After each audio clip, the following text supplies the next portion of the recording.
Skiffy and Fantasy Show's Mining the Genre Asteroid. This is episode number 4 of a show where older, overlooked genre gems are dug up and discussed anew, sometimes deconstructed, possibly even destructed entirely by nuclear weapons. I know now what lies across the land, the slow and heavy weight. They call it faith, but it is not faith. It is fear. Deep quote there. Well, I'm Shaun. I'm Trish. And I'm Paul, who originally created the Mining the Genre Asteroid concept for Skiffy and Fantasy. That's right. Did that get left out of, the opening bit? Yes. Okay. Welcome to the Skiffy and Fantasy Show's Mining the Genre Asteroid, based on the column by the multi-Hugo Award winner, Paul Weimer, where we pick older, overlooked gems and discuss them anew on this show. There you go. Better, Paul? We'll blame the scriptwriter for this one. Yes. How dare you, Daniel, you bastard. No, we love Daniel. You're very cute, Daniel. We love Daniel. We do love Daniel. We do. Should I do the tagline again? No, we're fine. We're fine. We're just fixing it.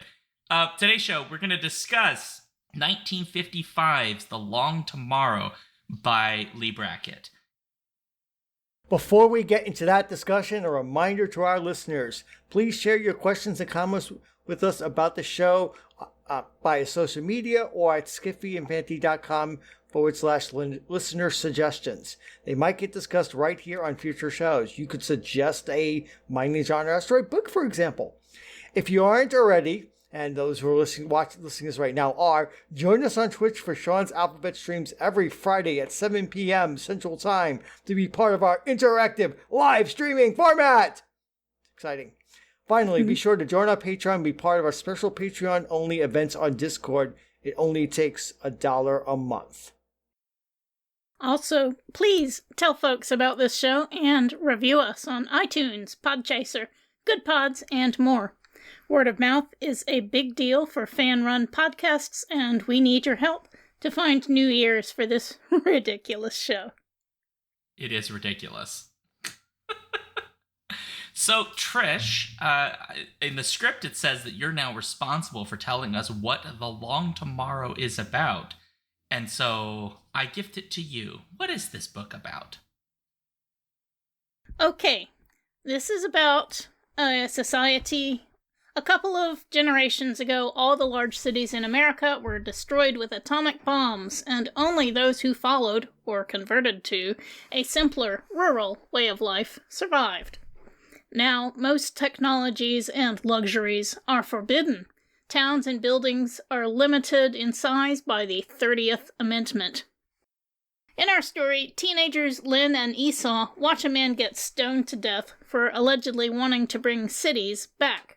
They steal his radio, get caught, and run away. They stay for a while at a river settlement, but trouble comes there, too.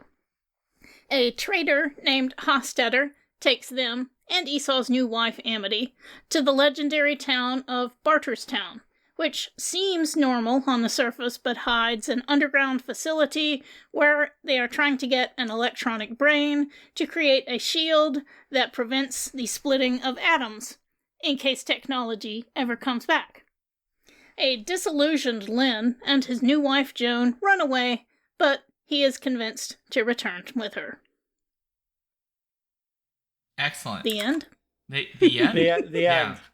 So I was holding up, I know it's all reversed and weird and everything, but I had my Library of America editions edited by Gary K. Wolfe, which happens to have this story in it. And so that's what I've been reading from.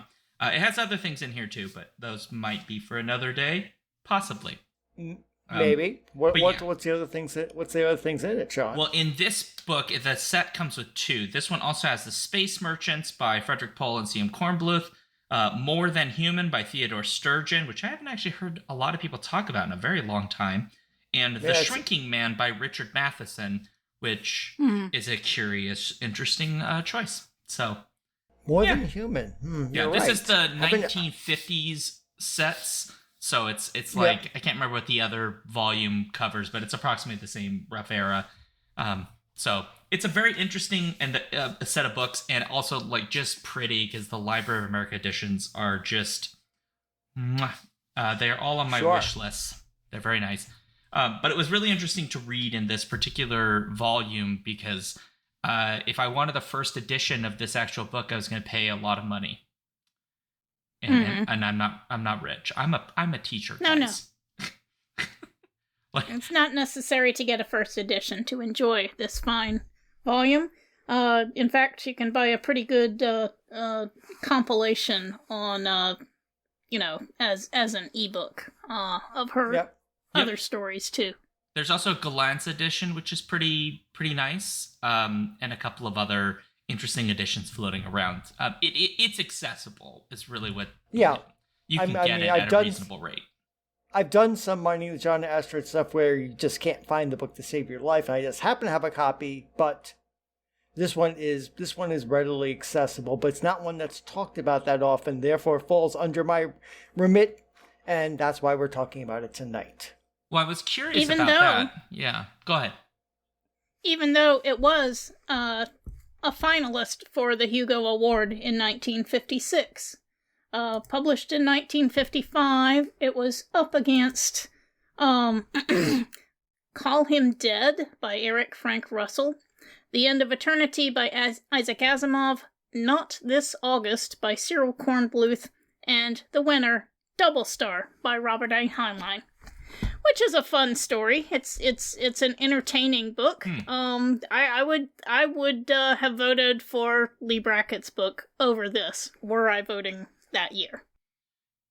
That's interesting. I've not read the other stuff. It's always interesting when you poke back in time and look at like this thing won or this thing was nominated and like what was the winner or what was the ballot like that year. Or what the winner should have been. Our friend Jo Walton has done columns on that where she's delved in. It's like, well, no, why did the voters not vote for this? Because this book is clearly more influential and more and more lasting. Rainbow Warrior's asking in chat, is this the first Hugo novel finalist written by a woman? Oh, that's a very good question. It is? Thank you. Yes, it is. I'm pretty sure. That was in the Wikipedia. Yes, in 1956, her book The Long Tomorrow made her the first woman ever shortlisted for the Hugo for Best Novel. Wow. And, along with C.L. Moore, one of the first two women ever nominated for a Hugo Award. Yeah. Is C.L. Moore for Judgment Night, maybe? I don't know. You don't need to look that up. It's fine. But since we're talking history, I know that one of the notes in here is about Brackett's history, and I will cede this ground by just making a general statement for anyone who's not familiar with Brackett. She's probably less known for The Long Tomorrow than probably for Scaife, and then, depending on your corner of fandom, for her work on Empire Strikes Back. Which may not be entirely fair that that's the thing she's most known for in certain corners, but, Star Wars fans are weird. So, but her history in the genre, I'm guessing you guys will have even more to say than I would say. I feel like has an outsized impact that isn't necessarily always discussed, or as much as it should be, perhaps. Well, she was known as the Queen of Space Opera. She started writing, I think, in the 1940s. I think one of the other books of hers that we considered reading was, hang on, tabs. Sorry. Oh dear. It was about a Martian, a revolution on Mars. Yeah. Right. Right. Yeah. That was the not Black Amazon of Mars. No? That was definitely one of her famous ones. That was one of her Eric John Stark novels. It might have been one of her Mars books, maybe Shadow Over Mars or something. Shadow Over Mars. Yes. Yeah. That was a awful corporation ruled everything on Mars, and people eventually rebelled. So pretty she was disruptive even back then, I guess. But yeah, she was very much known for her planetary romances, Queen of the Martian Catacombs, other Eric John Stark books. She also, as you said, worked on the screenplay for The Empire Strikes Back, and although it got totally rewritten, a lot of her original story beats were there in the final product. And she took some time off in the middle of her career and just did regular screenwriting for Hollywood. She worked on a fair number of mysteries, and she also wrote for some westerns, including Rio Bravo and El Dorado and other things like that. So she has a long and fairly illustrious writing career, but a lot of people now just don't know about her, and so that's why we are revisiting her work. Yeah. Yep, I had not read. I've read plenty of her planetary romance stuff, and of course I've watched Empire Strikes Back. But The Long Tomorrow was completely new to me. I knew it existed, but I didn't know. I mean, it's a post-apocalyptic novel written by Leigh Brackett. And that's all I knew before we decided we were going to do this book. So I opened the book with wondering, how different was it going to be from the rest of her oeuvre? And it turns out to be rather different than most of her oeuvre, even in voice in some ways. I think part of the reason this book has not gotten as much attention as a lot of her other works is partly because of her reputation, as Trish, you were saying, as sort of like a queen of space opera. And so naturally the Skaith books, which are sort of like planetary romances, get a lot more attention in that respect. But something that I did see a couple of reviewers sort of mention was that this book comes out 4 years prior to a work that is also post-apocalyptic and is considerably more discussed in its oeuvre, which would be the Canticle for Leibowitz, which I've not actually read. But you've never read Canticle? Don't start with me, Paul. I'm 41 years old. I know. I just thought you would have taught it by now. No, I haven't. I've thought about picking it up to read for that, but I ended up teaching some other stuff. But I think what's really interesting about it is it's part of this 50s, 60s period of nuclear apocalypse type narratives. And the ones we talk about from that period are quite different and from this particular work, in the sense that we don't talk about The Long Tomorrow, and yet in so many ways I found The Long Tomorrow deeply a compelling treatment of a very serious kind of aspect of American culture that weirdly felt very prescient today in a very uncomfortable way. And I would love to see this book get even more attention than just being in a Library of America edition, because I think it is actually, I might teach this book at some point, because it is really, really quite good.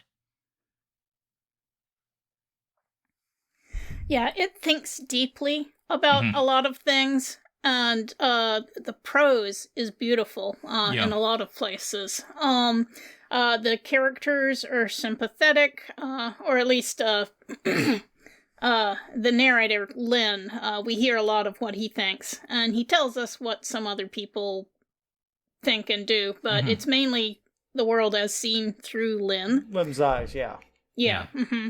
But yeah, there are some just gorgeous passages, and I'll be happy to read a few if we have time at some point. Because you both know, and most listeners know, I'm all about world building and the way that Brackett builds her post-apocalyptic America and gives us this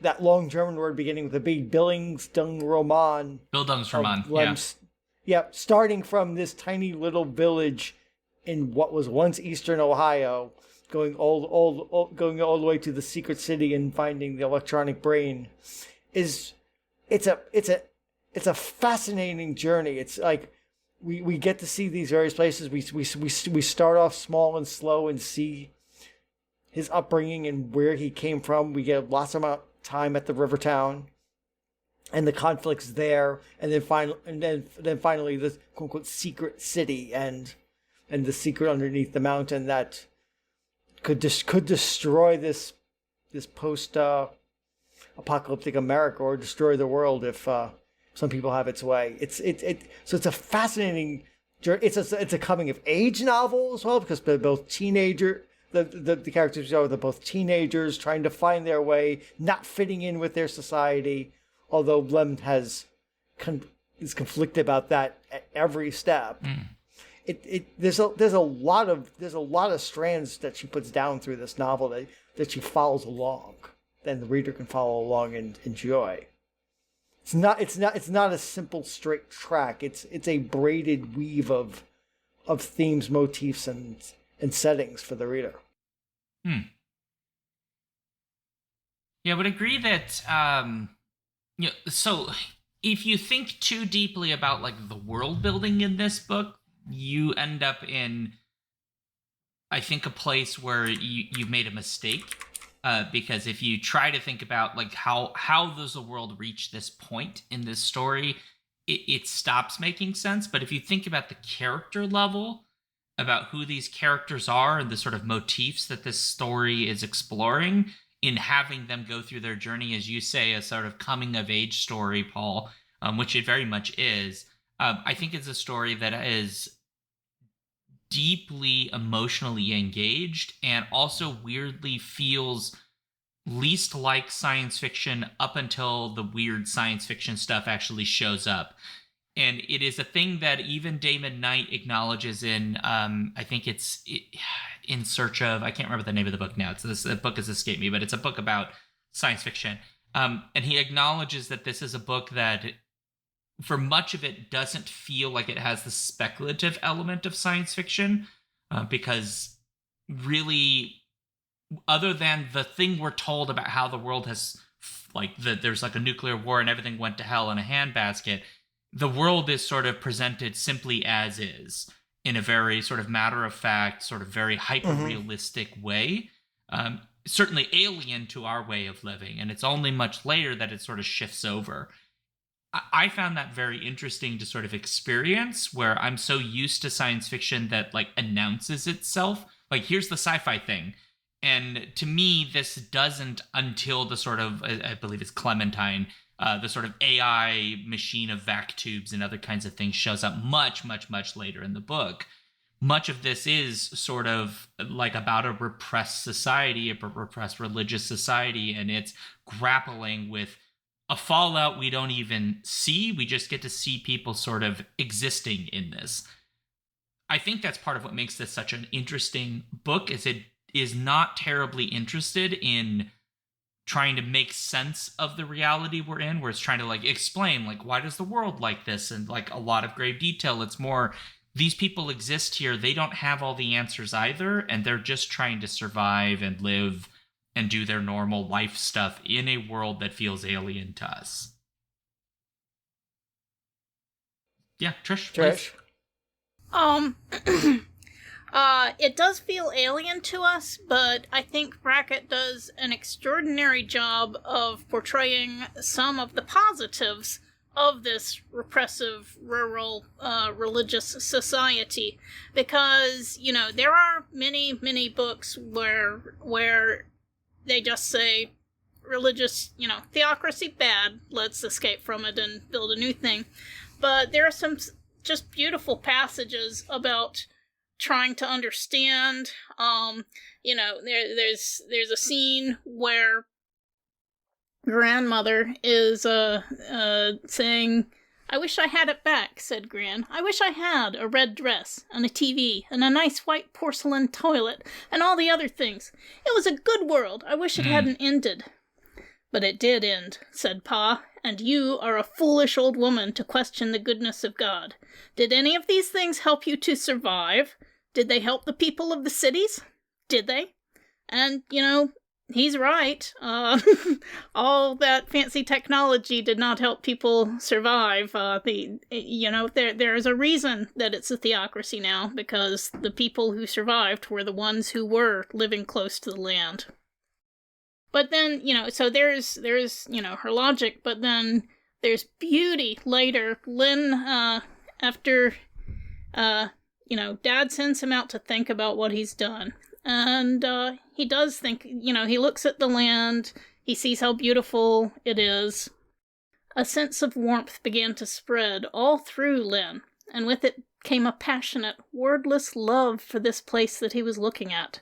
The fields and the house, the barn, the rough woods and sky. He understood what Pa meant. It was good, and God was good. He understood what Pa meant about a contented heart. Yeah, so, for those who can find contentment, it's a good way of life. And Lynn very, very nearly decides to stay and, be a contented farmer. And it's only really because his cousin Esau steals a radio and starts fiddling with technology, because Esau really is interested in machines, that Lynn ends up getting caught and getting exiled. He was ready, at that point to turn his back on the temptations of knowledge. And he doesn't. Oh yeah. He exiles himself. He voluntarily leaves, I think is more accurate. I think like the thing that ultimately breaks it for him is realizing that he asks these questions that nobody else in his community will entertain. And if you try to seek the answers yourself, they will violently beat it out of you. They will destroy you physically to the point that you will give in out of fear that you might be beaten again. Because that's what happens to Esau, right? He is violently, horrendously beaten by his father. And then Lynn's own father, violently beats him while sitting there apologizing that he has to do it. The whole time, nobody seems willing to sort of talk to him about, what he's feeling. They just tell him, don't have those feelings, don't think about those things. That's forbidden. It's not right. And as we see much later in the story, there's this moment when they're in refuge where I think it's Mike, the guy who's building the warehouse, who's sort of giving this impassioned speech. And the thing that he points out is the people in charge of this new nation, such as it were, are religious extremists who will violently crack down on you if you try to push against its edicts. And so in some way, he uses the language of sort of being like enslaved to their way of life. But he correctly points out, like, their way of life does not allow any other way of life. And if you try to do it... Go ahead. Brackett is not arguing in favor of, not at all. Ignorant ruralism, but she gives a sympathy to that point of view that I rarely see. I think it's kind of a way into the book for some people. Interesting. She's I did not find it sympathetic. Yeah, she's sympathetic to the... Well, she's sympathetic to the people that accept that limited life, not the repressors, but people like his father. As almost Lem comes herself, she's sympathetic to the pastoralists, and at least in the main, not the agents of that are trying to keep not the religious extremists, not the extremists, but those who live under it. So there's a real sympathy for the people who have to live in this society and accept it. I mean, but again, this society has the dandelion problem. You try to poke your head up, and this society will cut you down. See Esau, see the warehouse, see our city underneath the mountain with the electronic brain trying to find a problem, trying to find the answer to creating a force field to stop atomic bombs. I think this is where the present conditions have maybe soured my ability to find that sympathy. And so for me, I did not find them sympathetic. I found them pathetic in some cases at best and monstrous in other situations. I read this before the event that you're alluding to. What? Go ahead. Sorry, I missed that. I read this before the event that you're alluding to. Had I read this after that event, maybe I would feel differently now. Very possibly. Because it's really because it's really appropriate, I now want to read the full quote that I took the tagline from. Sure. Okay. I know now what lies across the land, the slow and heavy weight. They call it faith, but it is not faith, it is fear. The people have clapped a shelter over their heads, a necessity of ignorance, a passion of retreat, and they have called it God and worshipped it, and it is false as any malach, and it will betray its worshippers, leaving them defenseless in the face of a tomorrow that will surely come. It may be a slow coming and a long one, but come it will, and all their desperation will not stop it. Nothing will stop it. So I don't think the book ever says the phrase, the long tomorrow, but I think that's what it's talking about. Tomorrow is coming, even if it takes a long time to get here. Yeah. Well, in some ways, it sort of draws an irony to that original quote from Pa, where he's talking to the grandma and saying, like, what did all those skills prepare them for? Well, what are all of the skills you are now are going to prepare you for the technological future that's going to come? Because when it comes, I mean, what skill sets do you really have at this point to handle this? Your way of life can't really exist in the same way anymore. We end up with perhaps some version of the world we are in now, where you do have a variation of, the Mennonites and the Amish who exist, but are not in any way a political factor.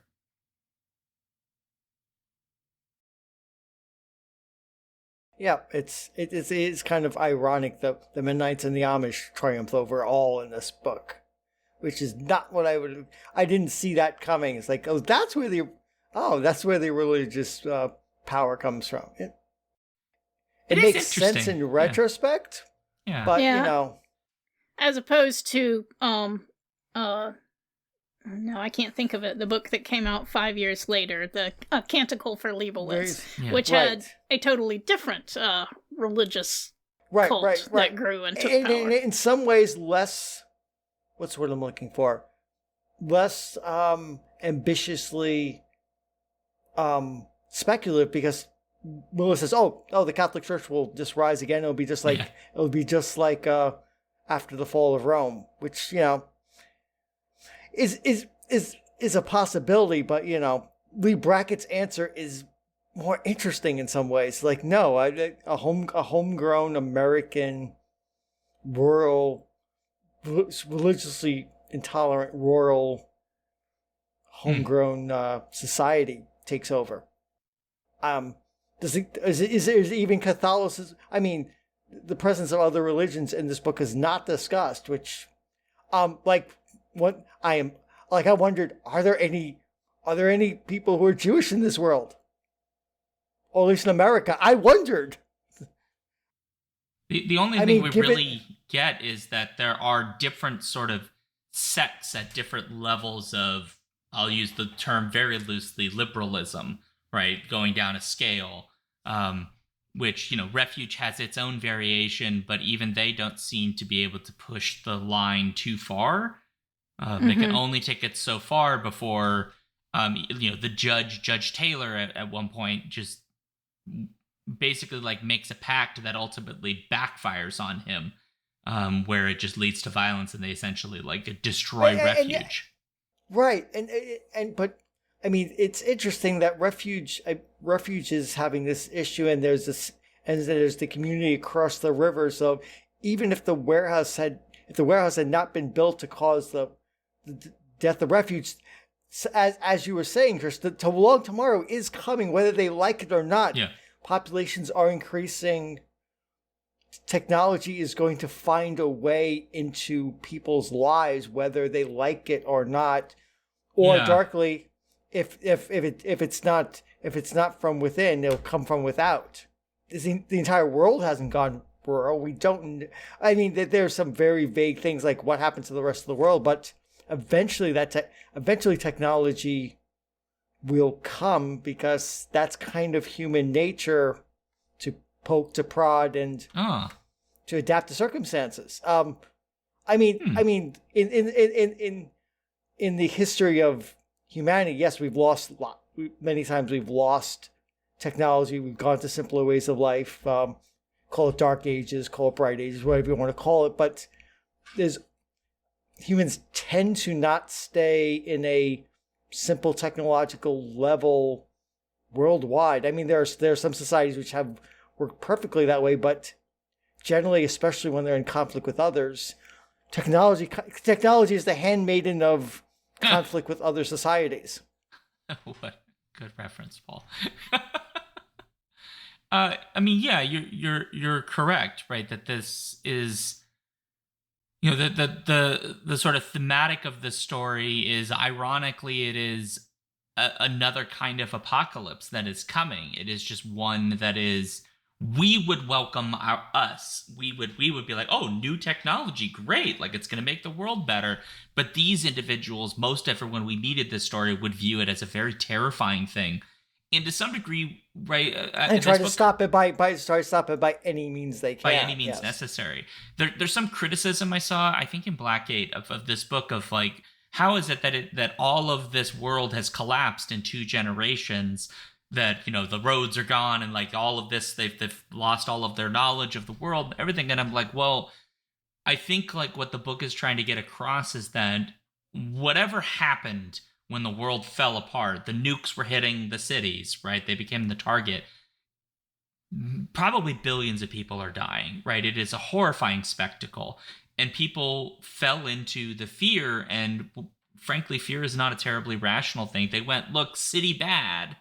So we're going to retreat back to a more minimalist lifestyle, and we're going to shun the city outright. They witnessed an apocalypse, right? Literally, like, witnessed the apocalypse of the world, and now they have retreated. They're going to face a new kind, one that also disrupts their life, just perhaps one that is not the kind of quick burn fire of a nuke. And understandably, they're afraid of that too, because from their perspective, the last time we went down this path, humanity almost was wiped out. Mm-hmm. So I guess maybe I'm a little wrong. Maybe there's a little sympathy, because like they're all like about to poop their britches, right? With this idea that if they start having steamships, or heavens to Betsy, that Clementine is let out, it might lead to some really horrible consequences. Unfortunately, it just means like what you end up with instead is not a society that finds a better way forward, that does not repeat those problems. You end up with a society that represses itself, which is what we're shown so much through this book. It's varying levels of repression. Even Bartertown is effectively repressed. Right, because it has this big secret. Anybody who lives there is not allowed to leave. There are a few men, only men, who are allowed to leave and become traders. I was waiting for you to make that adjustment. But for everyone else, they're told, if you try to leave, you'll be killed. And that's just the deal. And there are a lot of harsh deals in this world. Going back to just for another minute to the religious fanaticism, the devotion of the people serving the electronic brain, it comes in very much as a religion of its own for these people. Oh, definitely. They call it, faith in technology, but it is faith. They are having faith and acting in faith that someday Clementine, the positronic brain, will come up with a solution that suppresses atomic atom splitting, and therefore there won't be any bombs, and therefore it'll be safe to go back to technology, and we can all have nice lives again. But it's a faith in this thing. None of the people now working on the machine are from the old days. None of them really understand what they're doing that well. They're just trying to feed equations into this machine to give it more information, to let it do its magic, essentially, and create shields against atom bombs. In that way, it's just another kind of religion. Is it specifically atom bombs or splitting of atoms specifically? splitting of atoms. So nuclear power would also be forbidden, which means that Barterstown would not have its secret nuclear power plant either. Which weird. It's weird. The solution requires a technology that they will then have to destroy. Yes. That's good. That's good. A little bit of irony in there. I like it. Yeah. Yeah. But it's like they're kind of skating on thin edge because they don't know what they're doing. And it's like they're kind of ticking over this nuclear power plant and this supercomputer and not really understanding what they have. Mm-hmm. Yeah. Yeah, and they're just feeding in more answers and hoping, trial and error. And someday they think Clementine will spit out the answer that saves them all. Instead, it's more like a chat GPT where they're spitting out stuff and Clementine is spitting out stuff that is word-shaped answers, but may not actually have any relation to reality. Mm-hmm. I think that's a little unfair to Clementine. I feel like Clementine's at least semi-useful. Mm-hmm. A little more directed, Paul. Be nice to Clementine. You apologize right now. Apparently, I've not been nice tonight, according to the chat. So the chat says I've not been nice. So apparently, I'm grumpy, Paul, today. I do like that the story, though, deals with when Len finds out about all this nuclear power and other technology, that he's very uncomfortable. Yeah. I feel like and that's very realistic. Yes, that was kind of getting once he finds the secret, it's like it's great to see that. I think like a writer that was less interested in like the culture of that he comes from would have just sort of like he just changes everything's changed. He's fine with it. To not forget that where he comes from, he's going to have a lot of ingrained belief that's like deep embedded, and just existing outside of his home culture isn't enough that it's just going to dissipate, right? Those things, he's going to have reactions that are like he was taught his whole life, this bad, this is bad, this is bad. And so to see him react that way, I felt was the writer really, really hitting the mark.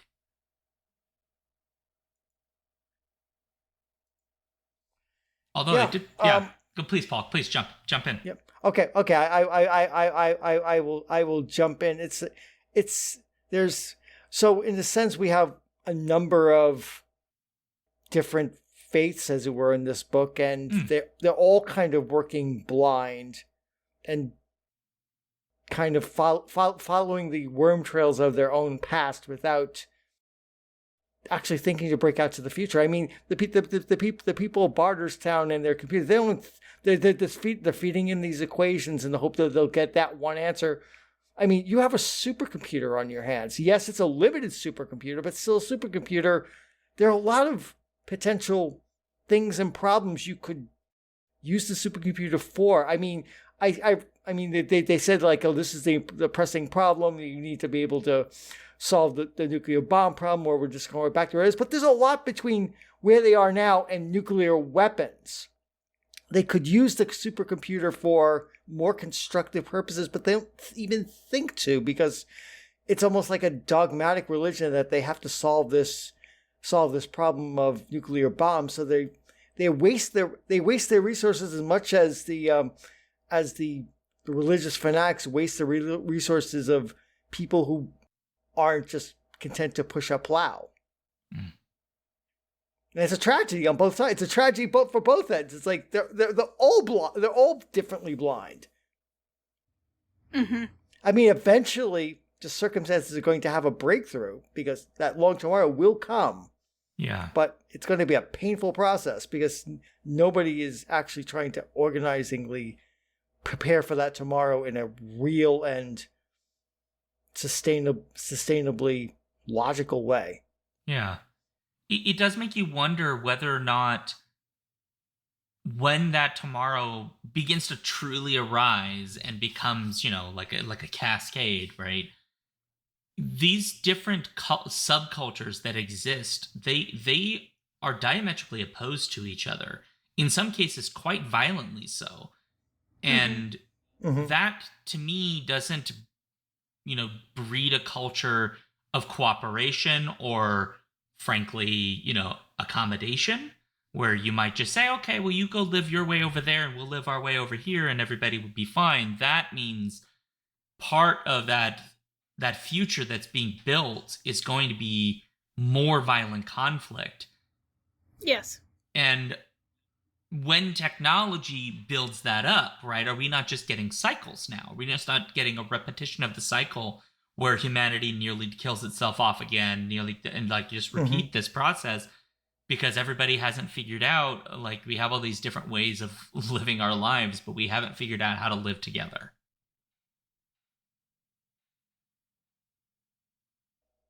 There's got to be a middle way between the society that blew itself up and just two repressive societies, one based on just keeping technology down and out, and one kind of holding husband its knowledge and not allowing any sort of deviance of thought. Yeah.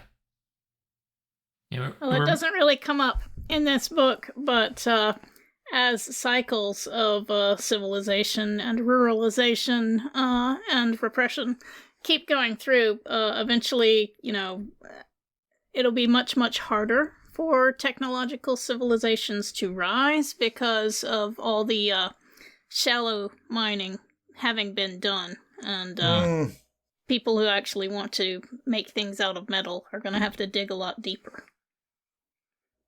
I mean, using old metal. I mean, the exhaustion of easy access to oil without high technology. There are a number. I know we're not up to copy, but I can think of a number of post-apocalyptic stories which have thought about those problems. But yeah, for this America to rise again, they're going to find it. They're going to find it difficult to build their civilization on our bones. Yeah, it's a challenge, and it's going to shape. Now I'm thinking speculative. I mean, Brackett doesn't think about this, but as a science fiction writer, think about it.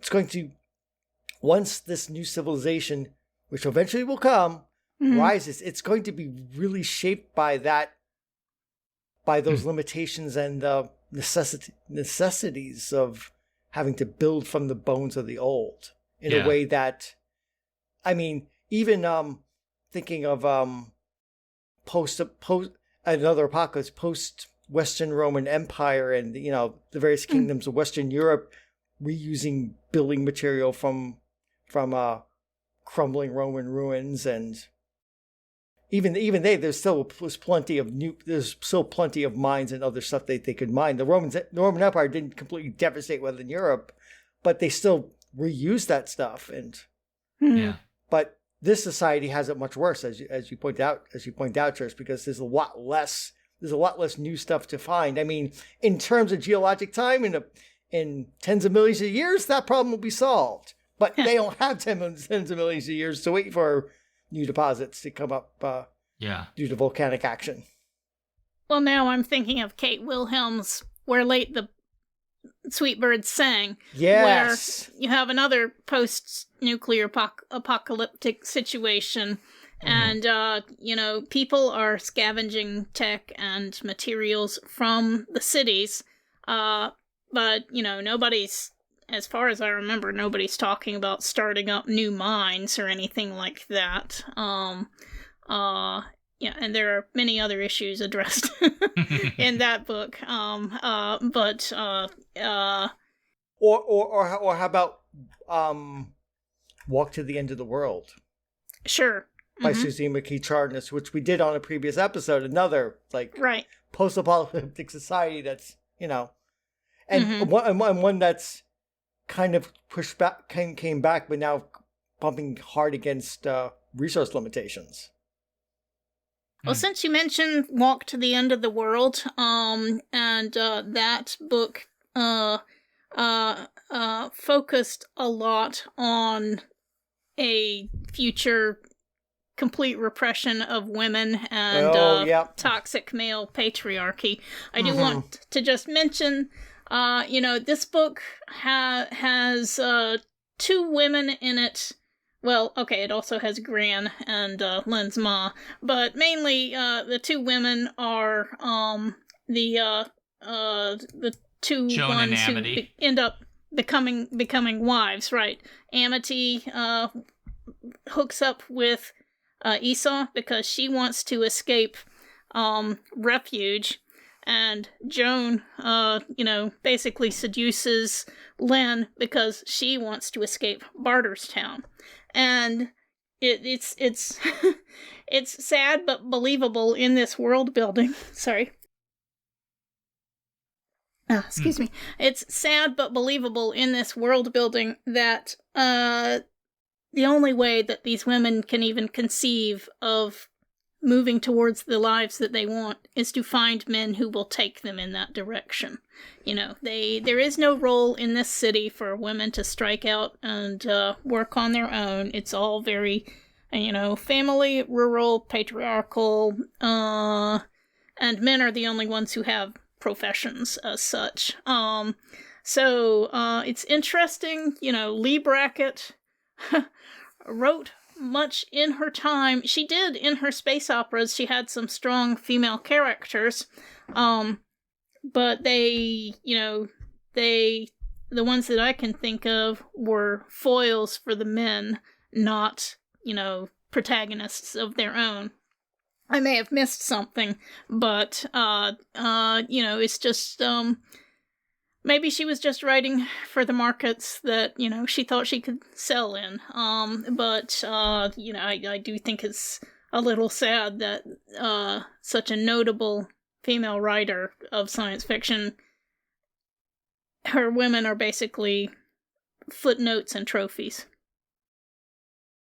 I think in this book, as you've correctly noted, it makes the most sense because it is culturally interwoven. As you were mentioning Amity and Joan, the thing that really stood out to me was the other handful of women were presented, especially Amity's mother, who's really not in this very much, but is presented not even like she's quite human, almost like she's like a almost like a doll or a robot that she a Stepford wife. Kind of like a Stepford wife, yeah. Not quite fully a person who just sort of exists in Judge Taylor's house and does housewife activities, but lacks any of the sort of normal human components that we get with Grandma, for example, who also isn't in this terribly long, who is very impassioned and has strong opinions, and everyone just kind of humors her because basically she's old and they're just like,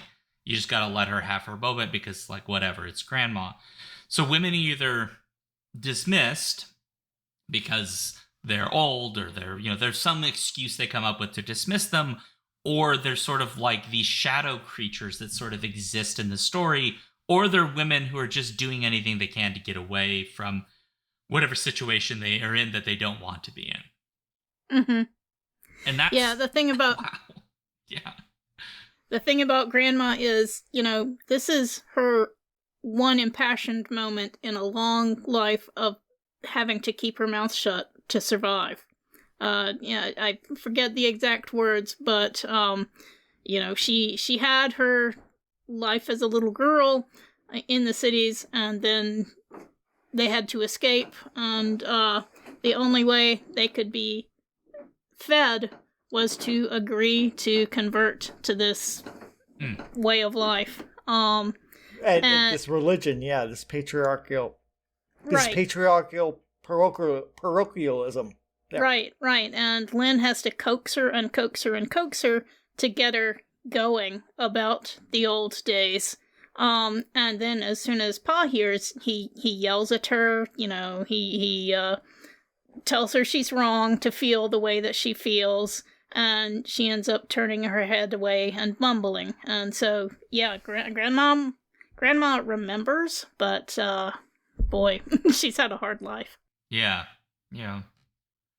I think it just, despite there not really being a lot of very well-developed female characters, I mean, it's mostly really about Len, right? And so it kind of makes sense. But I think we get enough in this story to just think about how deeply interwoven this patriarchy is at multiple different cultural levels. And I'm kind of curious why there's not a lot of academic writing on this book. There's one essay that's in extrapolation that I wasn't able to get access to that sort of talks about its critique of Thoreauism and ruralism and some other ideas, but that was like on the first page and I didn't get to see what the argument was. But it's so weird to me that this isn't really talked about nearly that much, because to me it's such a rich site for a feminist interpretation of how patriarchy is sort of interwoven and sort of like deeply embedded into a culture so much that women actually become in many respects either not quite human or sort of forced to make drastic decisions and sacrifice their own agency for whatever desire they may have, because this story does it really, really well, and in ways that I found a little bit unsettling at times. So A+, Leigh Brackett, or F-, depending on your perspective, I guess, because it's not comfortable. I mean, no, she's not condoning or giving the thumbs up to the patriarchy of this post-apocalyptic America, but her mirror, her lens is unsettlingly clear and crystal clear on what it'd be like. Yeah. I mean, I could buy the world of this 30th Amendment of this Amish, these patriarchal Amish uber alles sort of America. It feels. I mean, I don't go back to Oldling. I feel like I could live here. I wouldn't want to live here by any standard of whatsoever. But it feels enough that this is how it could go, and it would not be good. Can I ask a weird question? Because this is at the beginning, right? The 30th Amendment, right? Just like no cities are basically allowed. There's like a limit to like how many places. 1,000 people. Yeah. And so naturally this creates some minor conflict because, once a town grows big enough, your kids just have to leave. Like they're not allowed to stick because there's nowhere for them to live, right? But one of the interesting things it made me think of is Harrison Bergeron by Kurt Vonnegut, which has like the 211th, 212th, and 213th in like the first section. And obviously 30th is comparatively much more reasonable, right? So right. Vonnegut's not being serious. Like, of course, we're not going to have 200-something amendments by like the 1970s or whatever. But the story is satire, so yes, right. He pulls a number out of his rear. But I guess my question is, I can only access this period from like distant memory, reading history. If you ask me now, do I think we could get to a 30th Amendment? Right? I don't even think we can get whatever the next one is at this point, because to me, the political divide is so extreme that I cannot imagine an amendment to the Constitution right now. I don't even know how that would be possible. But like, this is 1955. Imagining, some future moment or whatever. Do you have any sense that from your own memory of maybe how your parents talked about this period or other siblings, that there was more of a potential political will? Yes. Okay. But without this period, but more up to the 1970s. I think the high water mark for changing the Constitution and trying to improve it was probably the failure of the ERA. The ERA being the Equal Rights Amendment, and the push for that, and its ultimate failure thanks to that witch of a woman, Phyllis Schlafly, in killing. I think that was the end of the momentum for the political will to get a coalition to actually get amendments. But until then, I mean, it was like, when we wanted to, America, especially like in the first half of the 20th century, we added a whole bunch of amendments. I mean, we had an amendment to ban alcohol, and then had another amendment again to reverse that. So that sort of political will did once exist, but I think the ERA was the end of that era, and it being killed has kind of. I mean, I know there was another amendment that accidentally got put in, that accidentally got ratified afterwards about congressional pay, but yeah, I don't think there's a political appetite now anymore. But there used to be. So I could see them counting up to 30, making that a reasonable number. Also makes me wonder what are the other amendments up to 30 that she had in this world? Are they post-apocalyptic or not? Mm-hmm. It's hard to know. They wouldn't necessarily have to be. Yeah, they wouldn't necessarily have to be.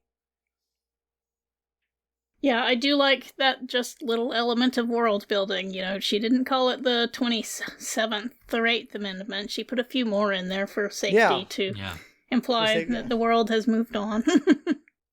But this whole discussion makes me think of a different post-apocalyptic story set in America called The Election by Robert Silverberg. Have either of you read it? Mm-mm. Okay, so it's after a nuclear war, and the United States is trying to rebuild itself. At least a portion of the United States is trying to rebuild itself, and I believe it's the state of Tennessee, and they go into Kentucky, or is it Kentucky to Ohio? Anyway, it's Kentucky, and they go into Ohio, and they're horrified by the regression of American society and American intellectualism, because the people are afraid that these people from Kentucky are going to spray atoms at them. And then we wind up meeting someone who basically runs this little section of Ohio, and he doesn't want the new federal government. They're like, what the hell do we want you for? I'm running this just fine. Go away. And our hero, who's a representative of the new federal government in Kentucky, is like horrified that this kind of this backwards shift that America has taken, and the ignorance and superstition and the lack of social cohesion. It's like, why wouldn't you want to join America, join the new America? And that story has always haunted me and disheartened me. The spray atoms out of this is like, oh God, it's terrible. I mean, years later when I watched Interstellar, and they were teaching wrong, and no one landed on the moon, I thought of that story. It's like, oh God, yeah, I get it now. So we're running out of time, and so I want to give everybody one last chance to have a thought, because we can't do a 2-hour episode. Not least of all because I'll get yelled at. So, does anyone have any last things they'd really want to talk about? I know there's some notes in our script that are thinking about its place in genre and so on, which I think we've somewhat covered. There's a note in here about the prose. Yeah. Which I've read several quotes. And will happily read more, but I know we have to stop sometime. Yeah. I mean, we do. I guess we could go with general reactions. I could just say that this might be my favorite of the books we've covered for this feature so far. Cool. I found it very immersive, and I didn't really want to put it down. I was really enjoying the reading process with this one, which has not been easy because I've been super freaking busy and exhausted and burnt out. So this was nice. I mean, to be fair, this thing helped. Because, gosh, it's pretty and it smells nice. Oh, yeah. Oh, God. I have book envy at this moment. Yeah, it's so pretty. It's very pretty. I just found there was a real depth to the writing that I really enjoyed. And I loved the exploration of Len. And I loved all of the weird ways that I started to wonder what literary references were here. Because I kept thinking at one point, definitely some like Huckleberry Finn moments, a few parts, the sort of descent down the river moments, and there were some others that I was thinking of. I just found it very engaging, and I think it is a shame that this is a book that qualifies for this feature, because this should be a more widespread read word. In a perfect world, we wouldn't have to discuss this book here. It's like everyone knows A Long Tomorrow. Sadly and tragically, that is not true. Yes, I mean, I've read plenty of Brackett's planetary romance and space operas. It's like, so this was an interesting new strand of her writing I had not been exposed to before. So I really value, adding this to the quiver of her war. It makes me sadder that more people don't talk about Leigh Brackett now, because like, look what she can do. Look.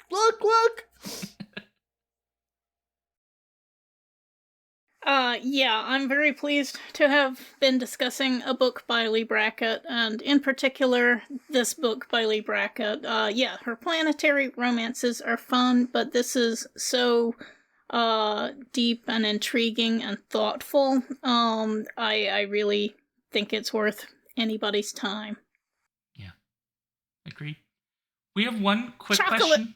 Chocolate. Chocolate rabbits. No wonder the world fell. Says That's right. Chocolate rabbits. Yeah, that kind of broke my heart. Decadent cities, yes. Decadent cities. I love how it says oh, I mean, we could talk endlessly about the state of the U.S. city in the 1950s, but whatever. Yeah, that's a whole podcast in itself, Shaun. It is, yes, it is. There's a quick question in chat that Paul will ask you to answer relatively quickly. Rainbow Warrior wants to know the question is, where did you hear about Phyllis Schlafly? Somewhere in politics, I heard about her and her activism in trying to stop the ERA. I don't think it was from Harlan Ellison, as Rainbow Warrior suggests. It just came across in. She was in all the newspapers and magazines growing up. Had spots on TV. She was very much a presence if you were around at that time. A negative presence, in my opinion. I agree. So. Okay, well, we got to close out the show. So, folks, that is Mining the Genre Asteroid. So if you'd like to let us know what you thought about this episode, or you'd like to suggest a work, we're always on the lookout for stuff that maybe has flown under the radar.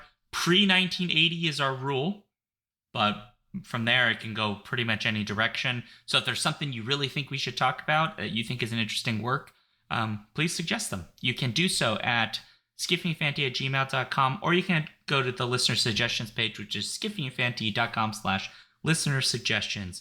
We are Skiffy and Fanty basically everywhere that exists. Blue Sky, Threads, Facebook, Instagram, Mastodon, all of those things. We're easy enough to find. We also have a Patreon and a newsletter run by Stephen Geigen Miller. The Patreon is run by whoever happens to be allowed in there at any given moment. Currently, it's my cat. So there you go. You can find all of that stuff on our link tree, which is linktr.ee/skiffyandfanty. I am also on the internet. Alphabet Streams is where Skiffy and Fanty goes. So if you go to twitch.tv/alphabet streams, you'll find Skiffy and Fanty every Friday at 7 p.m. Central. I am there eventually to start streaming again. I have a Patreon, I have socials, all that stuff. My link tree is /Shaun Duke. I'm easy enough to find. Go follow me. Oh, you can find me, Trish, on Blue Sky at P.E. Matson, on Mastodon at newsy.social at TrishaYim, on my blog at whatsthewordnow.blogspot.com, and I also write reviews at the Skiffy and Fanty blog. Pretty damn fine reviews, if I do say so myself. I agree. Me, I can be found rocketing across the internet as Prince Justin, from book reviews to podcasting to streaming to sharing more photography than is healthy. And a lot more. I don't know that I would say than is healthy. I feel like you share a fairly reasonable amount. Maybe. Do you sleep at least 6 to 7 hours a night, Paul? I try. Okay, I mean, like, do you eat food still? Yes, I have food. Okay, you got 3 square? Theoretically, yes. Okay. Doesn't always happen. You get enough water? Yes, Shaun. Okay, then I don't think it's beyond reason. I think if your health was declining because you're doing too much, we might have problems, Paul. Okay. Fair enough. Well, this is awkward. You made it awkward as it is. I was going to say, that's sufficiently awkward, and that is the kind of awkward I'm willing to do, because I'm pretty sure we'll have to have a conversation if I do something relevant to the book. And I don't know that we need to have that conversation, so why don't we call it there? So on that note, awkward ending and scene. Take care of yourselves and each other. Stay frosty, because the spice must flow.